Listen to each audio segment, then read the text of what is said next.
a chick is queer. All my girlfriends turn out to be straight. Gossip have found that it's been greatly beneficial to our young compatriot Tucker to refrain from courting potential candidates at the Wellesley Accepted Students Weekend. Well, it seems like it was only yesterday that I spotted you, dear Miss Llewellyn, across the punch bowl at our first Wellesley Mount Holyoke mixer. Those were simpler times when a mere glamorous adornment was all that was needed to determine sapphic inclination, or lack thereof. Nowadays, in every circle, there lurk non-saphists whose sartorial choices and comportment are identical to those of the saphists around them.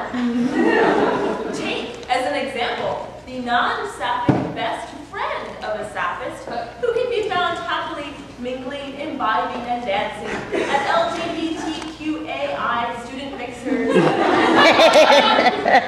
Perhaps because saphists delight in a challenge. This best friend is often the most sought-after object of affection. If your potential paramour presents or identifies as butch, genderqueer in the Justin Bieber mode, or androgynous, you may be in luck for simple visual identification, although of course there are always exceptions.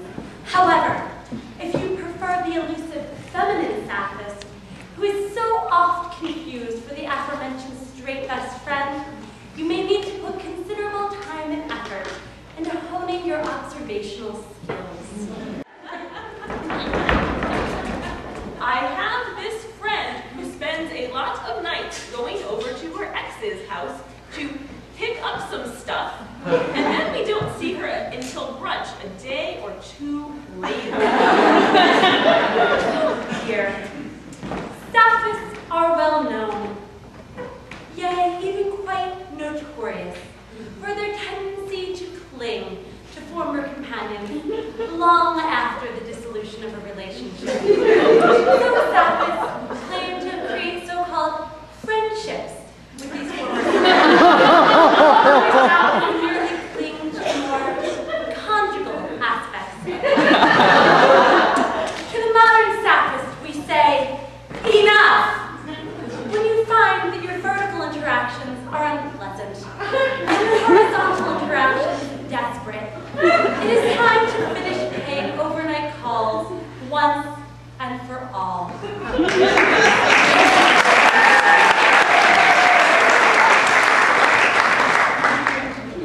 Truer words were never spoken. Our next query. I'm trying to settle a debate among my friends. When will the well-bred sappist place a telephone call to U-Haul?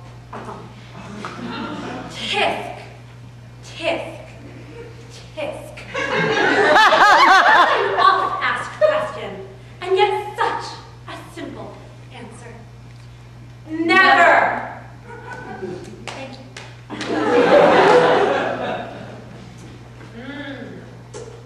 How do you figure out if someone is totally sketchy before it's too late?